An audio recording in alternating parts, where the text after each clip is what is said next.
Hello friends, welcome to my YouTube channel Indian SMC trader. तो friends, आज के इस वीडियो में हम रिलायंस इंडस्ट्री के शेयर के बारे में बात करेंगे। रिलायंस का हम पूरा एनालिसिस करेंगे कि एट प्रेजेंट रिलायंस किस लेवल पे चल रहा है और स्मार्ट मनी कंसेप्ट के हिसाब से हम रिलायंस में आगे क्या लेवल्स देख पाएंगे और कहाँ से हम कुछ सेटअप बना सकते हैं। तो प्लीज़ एंड तक बने रहिए इस वीडियो में। मैं आपको रिलायंस इंडस्ट्री का पूरा एनालिसिस एकदम बढ़िया तरीके से करके दिखाऊंगा ताकि आप फ्यूचर में अपना सेटअप बना सकते हो। तो फ्रेंड्स, ये रिलायंस इंडस्ट्री का चार्ट है। ये अभी वीकली टाइम फ्रेम में है, ठीक है, आप देख सकते हो। तो वीकली टाइम फ्रेम में हम अगर अपना स्ट्रक्चर मैपिंग करें, देखो कोई भी शेयर है, इंडेक्स है, कुछ भी है, तो उसमें स्ट्रक्चर मैपिंग बहुत ज़रूरी है। अगर आप मार्केट स्ट्रक्चर मैपिंग ठीक से करते हो तो आपका ऑलमोस्ट मोर देन 50-60% काम आपका हो जाता है। तो स्ट्रक्चर मैपिंग कैसे करते हो, तो आपको उसके लिए मार्केट में मैक्सिमम लेफ्ट साइड तक जाना पड़ेगा, जहाँ पे आप लास्ट हाई, लास्ट लो, फिर रिसेंट वाला जो हाई है वो ब्रेक होके नया वाला हाई कहाँ बना हुआ है, मतलब एक स्ट्रक्चर आप पूरा मैप करोगे। तो यहाँ पे आप देख सकते हो कि ये हाई था, यहाँ पर ये लो था, इस लेवल पे मार्केट में ये हाई ब्रेक हुआ और मार्केट में एक नया हाई बना। उसके बाद मार्केट में एक रिट्रेसमेंट फेज आता है। रिट्रेसमेंट फेज ऑलवेज इस तरीके से लोअर हाई लोअर लो बनाता हुआ, ठीक है, स्लो आता है, सीधी कैंडल नहीं गिरती है, ठीक है, तभी इसको हम आइडियल रिट्रेसमेंट फेज बोलते हैं। तो उसके बाद मार्केट नीचे आई, यहाँ से एक पुल बैक आया, फिर से नीचे आई, ये सारी लिक्विडिटी लेने के बाद ये वाला जो लो था वो प्रोटेक्टेड लो था, इसके नीचे मार्केट नहीं जानी चाहिए।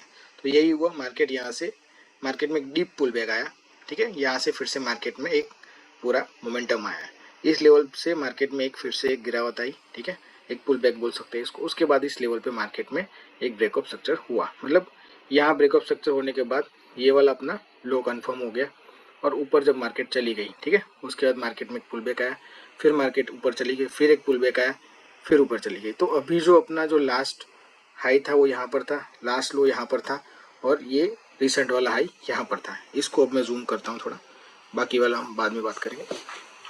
तो अब इसके बाद जब ये वाला लो था मार्केट में, वो इस लेवल पे ब्रेक हो गया, मतलब मार्केट जो पूरा बुलिश चल रही थी, है ना, higher high higher low, higher high higher low बनाती हुई चल रही थी, तो वो मार्केट ने यहाँ पर अपना पूरा कैरेक्टर था जो बुलिश मोमेंटम का, वो उस लेवल पे चेंज कर दिया। इसीलिए इस चीज़ को हम चेंज ऑफ कैरेक्टर बोलते हैं।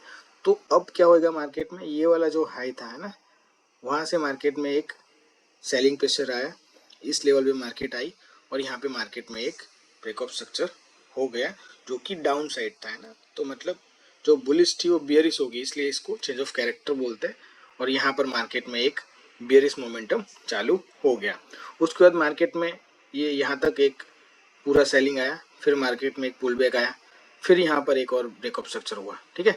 तो अब मार्केट में क्या है, मार्केट में है कि इस लेवल पे ब्रेकअप स्ट्रक्चर हुआ था, ठीक है। उसके बाद मार्केट में एक पुल बैक आया, फिर मार्केट यहाँ पे नीचे नीचे की तरफ आ गई और इस लेवल पे कहीं पे मार्केट इसके नीचे क्लोजिंग नहीं दे पाई। ये वाली कैंडल थी, उसने इसकी लिक्विडिटी लेके ऊपर की तरफ आ गई, फिर दोनों के दोनों कैंडल इसके नीचे क्लोजिंग नहीं कर पाई, फिर ये वाली कैंडल ये पूरा नीचे तक आई, बट उसके बाद फिर से एक अंदर मोमेंटम आ गया, मतलब ये एक लिक्विडिटी ग्रैब होता है। उसके बाद मार्केट ऊपर आई, फिर नीचे आई, उसके बाद ये वाली कैंडल ने क्लोजिंग इसके नीचे नहीं दे पाई, है ना, खुली भले यहाँ पर थी बट सीधी ऊपर की तरफ आ गई, मतलब कि यहाँ पर कोई भी कैंडल नीचे क्लोज नहीं कर पाई, मतलब ये वाला जो हाई है अपना, है ना, वो कंफर्म अभी वहाँ का वहाँ रहा और ये जो स्ट्रक्चर था वो यही रहा, मतलब ये अपना सीधा यहाँ तक आ गया। तो लो अब ये नहीं था, लो ये है। उसके बाद मार्केट में यहाँ से एकदम से बाइंग आई और इस लेवल पे मार्केट में जो बुलिश चल रहा, सॉरी जो बियरिश चल रहा था मार्केट है ना, इस तरीके से लोअर हाई लोअर लो बनाते हुआ यहाँ पर मार्केट ने ये वाला हाई था वो ब्रेक कर दिया। इसका मतलब ये होता है कि मार्केट फिर से चेंज होगी, जो पहले मार्केट बियरिश थी, है ना, यहाँ से ऐसे इस तरीके से वो यहाँ पर फिर से बुलिश हो गई है, ठीक है, मतलब अब ये मार्केट बुलिश है, ठीक है। अब हम आगे देखते हैं कि आगे क्या होता है, थोड़ा जूम कर देता हूँ मैं। अब यहाँ पे क्या होता है कि मार्केट यहाँ से इस लेवल पे ब्रेकअप स्ट्रक्चर देके ऊपर चली गई, उसके बाद मार्केट में पुल बैक आया कि नहीं वो हमने देखना है। तो इसको आप एकदम जूम करके मैं आपको दिखाता हूँ कि ये वाली कैंडल का लो यहाँ पर है, किसी ने ब्रेक नहीं किया, मतलब पुल बैक नहीं आया। ये वाली कैंडल ने इसका हाई ब्रेक करके ऊपर गई बट यहीं पर ही रुक गई, मतलब ये भी पुल बैक नहीं है। ये वाली जो कैंडल थी वो भी इसके लो के नीचे नहीं गई हुई है, ठीक है, मतलब ये भी पुल बैक नहीं है, ये सारी कैंडल इनसाइड बार है, एक भी कैंडल ने किसी का लो नहीं लिया है। मतलब देयर इज नो कैंडल, कोई कैंडल नहीं है जिसने किसी का, उसकी जो लेफ्ट वाली कैंडल है उसका लो लिया हो, मतलब कि कोई भी पुल बैक यहाँ पर नहीं है। ठीक है, अगर पुल बैक आता तो हम उसको यहाँ पर ब्रेक ऑफ स्ट्रक्चर बोल देते और हमारा स्ट्रक्चर जो था यहाँ से लो शिफ्ट होके आगे आ जाता, बट अभी हमारा लो यहीं पर है, इसके नीचे ही लो है हमारा। ठीक है, और ये हमारा हाई इधर तक है। ठीक है, अब मार्केट में एक रिट्रेसमेंट आया हुआ है, आपको मेरी आगे की वीडियो आप देखोगे और या तो आपको एसएमसी कंसेप्ट के बारे में पता है, तो अपना हाई जब कंफर्म होता है जब उसका लोअर टाइम फ्रेम के अंदर चेंज ऑफ कैरेक्टर हो जाता है। तो अब ये जो वीकली टाइम फ्रेम है ना, उसको हमें 1 डे या फिर 4 आवर के टाइम में जाके देखना पड़ेगा कि अभी इसका माइनर स्ट्रक्चर कहाँ पर था और उसका ब्रेकअप स्ट्रक्चर यानी कि चेंज ऑफ कैरेक्टर हुआ था कि नहीं हुआ था। तो हम मार्केट को अभी 4 आवर में जाके देखते हैं कि क्या कुछ स्ट्रक्चर बन रहा है।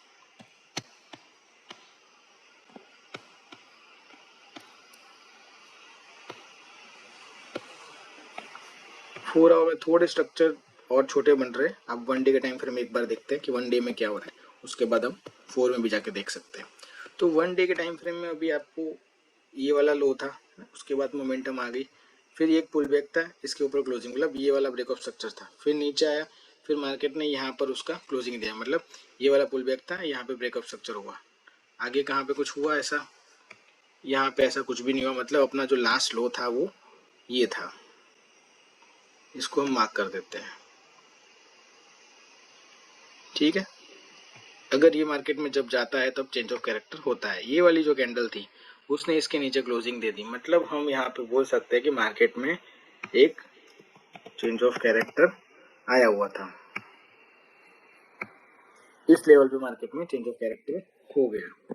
उसके बाद मार्केट में क्या हो रहा है, मार्केट में एक पुल बैक आया, पुल बैक बोलेंगे क्योंकि इसके ऊपर कैंडल ने अपना क्लोजिंग या फिर उसका हाई ले लिया।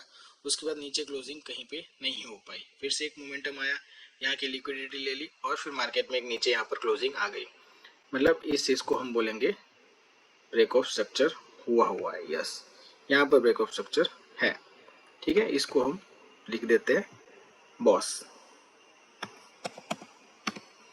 तो ये बॉस है। उसके बाद मार्केट में एक रिट्रेसमेंट फेज अभी चल रहा है और ये वाले हाई के आसपास आई है। यहाँ पर मार्केट में एक लिक्विडिटी थी, तो यहाँ से मार्केट ये लिक्विडिटी लेके ये वाले ऑर्डर ब्लॉक में एंटर होके नीचे की तरफ आने के लिए रेडी है। तो फ्रेंड्स, हमने यहाँ पर एक अपना शॉर्ट ट्रेड बनाया हुआ है, मैंने इसके शॉर्ट्स भी बना के डाले हुए थे। तो एट प्रेजेंट हमारी ये पोजीशन रनिंग है। ठीक है, हमने फ्यूचर सेल किया हुआ है, देखते हैं अभी हमारा टारगेट मिलता है कि क्या नहीं, वो आगे मैं आपको अपडेट कर दूंगा। बट ये हमने ये जो स्ट्रक्चर है बस इतना सा देख के हमने पूरा ये ट्रेड लिया था, वो अलग बात है। बट जो हम अभी पूरा एनालिसिस कर रहे हैं ना, उसके हिसाब से हमने देखना है तो कि ये पूरा मार्केट अभी बुलिश है ना। ये जो था वो जस्ट शॉर्ट ट्रेड है, इसका अभी अपने एनालिसिस से कोई लेना देना नहीं है। ये जो पूरा का पूरा लैग है ना, उसका ये चेंज ऑफ कैरेक्टर था, मतलब ये माइनर स्ट्रक्चर का चेंज ऑफ कैरेक्टर है। इसके आगे आप एम भी ऐड कर सकते हो ताकि आप जब भी मार्केट आप खोलो तो आपको थोड़ा आइडिया रहे। ठीक है, और उसके बाद ये ब्रेक ऑफ स्ट्रक्चर था। ठीक है, तो जो एसएमसी है उसके हिसाब से जब चेंज ऑफ कैरेक्टर हो जाएगा मार्केट में, यानी कि ये जो चेंज ऑफ कैरेक्टर है ना, उसी को हम इंड्यूसमेंट बोलते हैं। ठीक है, इसको आप आईडीएम भी बोल सकते हो।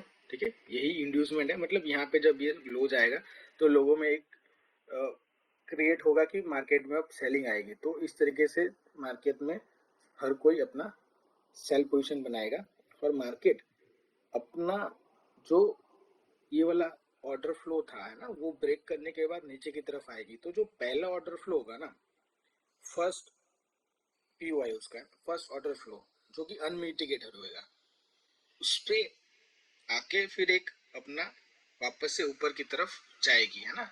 ये जो बोलते हैं उसको हम डिसीजनल पीवाई बोलते हैं। ठीक है, तो इसमें अगर देखोगे तो ये वाला जो पूरा एरिया है ना, वो अपना फर्स्ट अनमिटिगेटेड पुल बैक है। ठीक है, बिकॉज ये वाली जो कैंडल थी उसने इसका लो लिया हुआ है। तो अभी हमारे लिए ये वाला एरिया एक इम्पोर्टेंट एरिया हो जाता है। उसके बाद देखोगे तो मार्केट में ऐसा कोई पुल बैक नहीं है, बट इसी चीज को यहाँ से लेके ये पूरा, इसी को अगर आप पूरा एक पीवाई गिनो है ना, तो भी आप वो गिन के पूरा अपना आगे का व्यू बना सकते हो। उसके अंदर जो नीचे का एरिया है, मतलब ये वाली जो कैंडल है पूरी, उसने यहाँ की लिक्विडिटी लेके फिर मार्केट ऊपर गई थी। तो ये जो एक कैंडल है वो भी इतनी ही इम्पोर्टेंट इंस्टीट्यूशनल कैंडल हो जाती है, बिकॉज यहाँ से मार्केट पूरी ऊपर की तरफ गई थी। तो अब हमारे पास ये पूरे जोन के अंदर, ये पूरा का पूरा जो जोन है ना, लास्ट सेल बिफोर बाई, मतलब ये अपना ऑर्डर फ्लो पूरा हो गया है ना, ये पूरा का पूरा हमारा बाइंग जोन है। बट ये बहुत बहुत बड़ा है, तो हम सीधा यहाँ बाई करके फिर इतना बड़ा स्टॉप लॉस नहीं ले सकते। तो इसमें हम क्या कर सकते हैं, अब हम अपना वेट करेंगे कि मार्केट इस तरीके से नीचे आ रही है ना, यहाँ से ये लो बनाया, फिर एक लोअर हाई, फिर एक लोअर लो, फिर एक लोअर हाई, फिर एक लोअर लो। ठीक है, मार्केट यहाँ पे टैप करती है। यहाँ टैप करने के बाद अगर मार्केट इस लेवल के ऊपर जो इसका रिसेंट लो बना होगा उसके ऊपर क्लोजिंग कर देती है सपोज, तो हमारा जो पूरा व्यू है वो बुलिश हो जाएगा माइनर स्ट्रक्चर में, मतलब माइनर स्ट्रक्चर में यहाँ पे कॉच हो जाएगा। और उसके बाद जब भी पुल बैक आएगा, अपना जो भी पीओआई उस टाइम पे बना होगा वो लिक्विडिटी लेने के बाद, मतलब उसमें माइनर स्ट्रक्चर में इंड्यूसमेंट होने के बाद इसका माइनर स्ट्रक्चर होगा 1 आवर, उसमें आप एंट्री बना सकते हो। आपका टारगेट फिर ये वाला जो अभी का रिसेंट हाई है ना 1 डे में, वो आपका पहला टारगेट होगा। और जो लास्ट टारगेट है ना अल्टीमेट, वो रिसेंट जो भी हाई बना है ये वाला है ना 1600 के आसपास का, तो आप सीधा यहाँ तक का भी टारगेट ले सकते हो। पहला टारगेट ये, दूसरा टारगेट ये आपका पहला सेटअप है। ठीक है, अब ये ना हो कि मार्केट में अगर इस लेवल से मार्केट ऊपर आने की वजह से यहाँ से अगर फिर से नीचे गिर जाती है, एक और ब्रेकअप स्ट्रक्चर देख के यहाँ वाले एरिया तक आके फिर ऊपर चली जाए है ना, और इस लेवल पे जो भी लोअर हाई बना होगा उसको ब्रेक कर दे, उसके बाद फिर नीचे आए अपने पीआई के पास, तो हम अपना एक बुलिश ट्रेड बनाएंगे। और सेम पहला टारगेट ये होगा और आखिरी टारगेट उसका जो रिसेंट हाई जो लास्ट 1600 के आसपास का बना था यहाँ का, वो होगा। तो इस तरीके से हम पूरा मार्केट में अपना व्यू रखेंगे कि आगे मार्केट में हम बुलिश रहेंगे। एट प्रेजेंट मार्केट जो है वो बियरिश है, बट एक बार मार्केट अपने ये वाले जोन में टैप करेगी उसके बाद हम कोई भी सेल इनिशिएट नहीं करेंगे और हम कॉच का वेट करेंगे। या तो वो यहीं पे कॉच हो जाएगा या तो और नीचे आने के बाद फिर कॉच होगा। जब भी चेंज ऑफ कैरेक्टर होएगा माइनर स्ट्रक्चर में, हम रिट्रेसमेंट आएगा उसके बाद वहाँ एंट्री बनाएंगे। तो ये पूरा का पूरा अभी रिलायंस में सेटअप है हमारा। हम बुलिश ही है एट प्रेजेंट, भले मार्केट एक बियरिश स्टेट में चल रही है, बट हम जब भी ये पूरे एरिया के अंदर टैप करेगा मार्केट उसके बाद हम मार्केट में एक अपना बुलिश सेटअप ढूंढेंगे। तो जब भी फ्रेंड्स मार्केट इस एरिया पे टैप करेगी तब हम मार्केट में फिर से एक और वीडियो बनाएंगे, और जब चेंज ऑफ कैरेक्टर हो जाएगा तो आपको या तो शॉर्ट वीडियो से या तो फिर लॉन्ग वीडियो से मैं एक पूरा डिटेल में एनालिसिस फिर से करके दिखाऊंगा। तो फ्रेंड्स ये इस तरीके से हम एसएमसी के थ्रू पूरा अपना कोई भी शेयर हो या फिर इंडेक्स हो उसमें अपना व्यू बना सकते हो। होप आपको ये वीडियो अच्छी लगी होगी। अगर आपको वीडियो अच्छी लगी है तो please like share subscribe to my YouTube channel, और प्लीज़ कमेंट में मुझे बताइए कि आपको एनालिसिस कैसा लगा। और अगर आपको और कोई शेयर या फिर इंडेक्स में अपना एनालिसिस चाहिए मंथली वीकली या फिर है ना डेली टाइम फ्रेम में, तो प्लीज़ मुझे कमेंट करके बताइए। Okay, thank you guys.